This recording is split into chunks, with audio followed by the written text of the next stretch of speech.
2019 ఆంధ్రప్రదేశ్ రాజకీయాల్లో ఒక సంచలన సంవత్సరం. వైఎస్ఆర్ కాంగ్రెస్ పార్టీ ఏకంగా 151 మంది ఎమ్మెల్యేలు, 22 మంది ఎంపీలు గెలిపించుకొని అఖండ విజయాన్ని నమోదు చేసింది. కానీ 2024 ఎన్నికల ఫలితాలు పూర్తిగా భిన్నమైన చిత్రాన్ని చూపించాయి. పార్టీ కేవలం 11 మంది ఎమ్మెల్యేలతో సరిపెట్టుకోవాల్సి వచ్చింది. అయితే అసలు ప్రశ్న ఓటమి గురించే కాదు. 2019లో గెలిచిన ఆ 151 మంది ఎమ్మెల్యేలు ఇప్పుడు ఎక్కడున్నారు? ఎన్నికల్లో ఓడిపోయిన తర్వాత ప్రజా సమస్యలపై నిరంతరం మాట్లాడుతోన్న నాయకులు ఎంతమంది?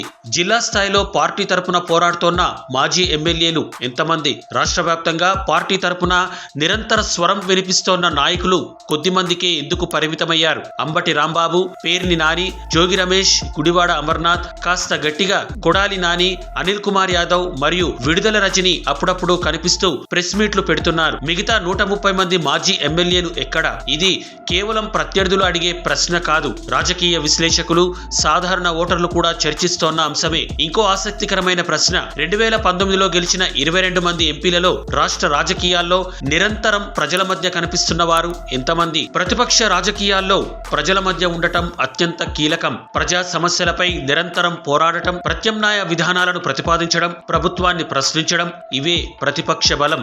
కానీ ఆ స్థాయిలో ప్రతిపక్ష హోదా కోసం పోరాడుతోన్న పార్టీలో చైతన్యం కనిపిస్తోందా? వైసీపీకి సంబంధించి సంచలనం రేకెత్తిస్తోన్న మరో అంశం, వైసీపీ అధికారంలో ఉన్నప్పుడు గ్రామ వార్డు వాలంటీర్ వ్యవస్థ ఏర్పడింది. అప్పట్లో చాలా మంది ద్వితీయ, తృతీయ శ్రేణి నాయకులు, కార్యకర్తలు తమ రాజకీయ ప్రాధాన్యం తగ్గిందనే అభిప్రాయాన్ని వ్యక్తం చేశారని పలువురు రాజకీయ పరిశీలకులు పేర్కొన్నారు. ఎన్నికల తర్వాత ఆ అసంతృప్తి పార్టీ నిర్మాణంపై ఎంతో ప్రభావం చూపింది. 2024 కూటమి ప్రభుత్వం ఈవీఎంల ద్వారా అధికారంలోకి వచ్చింది అని వైకాపా నాయకులు ఆరోపణలు చేశారు. అటువంటప్పుడు వైకాపాకు 40% ఓటింగ్ ఎలా వచ్చింది? ఏది చెప్పినా స్పష్టత ఉండాలి కదా. అయితే రాజకీయంగా అత్యంత కీలకమైన ప్రశ్న మాత్రం ఇదే. ఒక పార్టీని నిలబెట్టేది నాయకుడా లేక సంస్థాగత నిర్మాణమా?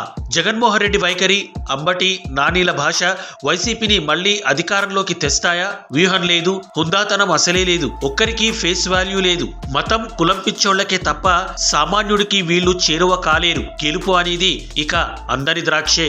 మరిన్ని లేటెస్ట్ అప్డేట్స్ కోసం ఇప్పుడే మా ఛానల్ ని సబ్స్క్రైబ్ చేసుకోండి.